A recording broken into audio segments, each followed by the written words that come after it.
an oasis of tranquility and beauty, just a stone's throw away from the city centre, can justly claim to be the capital's best kept secret. It sounds heavenly, doesn't it? This is how the Ivy Gardens in Dublin are described on a popular website. The Gardens on Thursday of this week hosted the first live music concert since lockdowns became a dominant theme in our lives. The principal artist, anointed to safely guide us through our first outdoor live music gig, was James Vincent McMorrow. Tickets for the pilot gig sold out in just 30 seconds. James Vincent in recent years has opened up about his youth. McMorrow says, peace is a very abstract concept. My brain is my brain. I can't necessarily do a lot to keep it in check and keep it quiet and centered and in balance.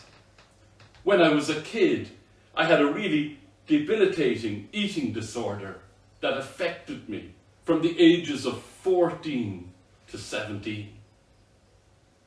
In 2020, James Vincent released his debut album called Early in the Morning. He remarks, nobody gave a damn. I was playing to about 20 people and a cat. And then a year later, we were playing to like 3,000 or 4,000 people pretty much everywhere around the world. Later, McMorrow released We Don't Eat, where he sings, if this is redemption, why do I bother at all? When asked if We Don't Eat is about a crisis of faith, McMorrow replies interestingly, I wouldn't say crisis, more an understanding that this wasn't an answer to a question I had been asking myself for a long time. For about 3 or 4 years, it was an answer.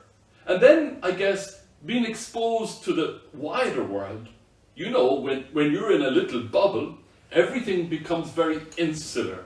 And for a long time, my bubble was making music and going to church and being very quiet in myself.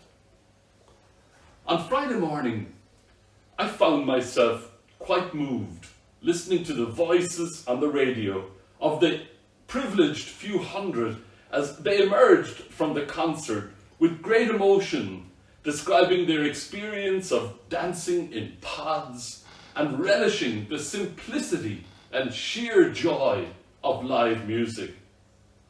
It dawned on me that we are beginning to emerge from the pandemic. This dawning prompted me to recall Pope Francis's contention that to come out of this crisis better, we have to see clearly, choose well, and act right. The parable of the mustard seed is quite remarkable in its simplicity and potency. Mark, in his gospel account, is stressing that the seed has its own power and will ripen in its own time. It is like the mustard seed with a small beginning and a large growth. Those who heard and read Mark were meant to see these parables as explaining failures and disappointments in their own experience of Christianity and as a sign of hope that ultimately there would be tremendous growth and an abundant harvest. McMorrow's music and his personal story, like the parable seed, has a hidden power that ripens our imaginations and hopes. A hidden power that is steering us towards the harvest as we emerge from COVID-19. James Vincent's personal story, dotted with challenges and setbacks and disappointments, along with beautiful early morning experiences, has a hidden power. Like early Christians who struggled with disappointments, MacMurrough sings poignantly in We Don't Eat about grappling with faith. MacMurrough's newest album is intriguingly called Grapefruit Season, and is all about being okay with never being okay. Like eating a grapefruit, it might be bitter in the beginning, but it eventually will benefit you in full. Pope Francis has served the human family very well with his short book, 144 pages, and they're not big pages, and his book is called Let Us Dream.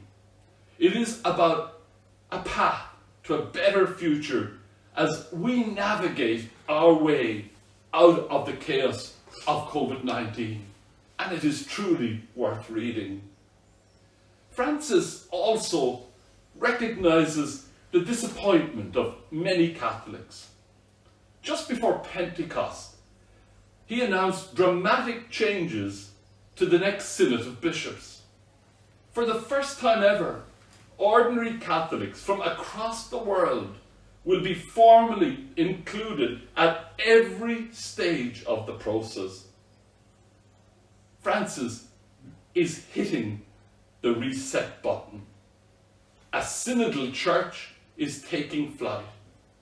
May God's Spirit awaken the synod seed to life, that the church's hidden potential may spring forth. Amen.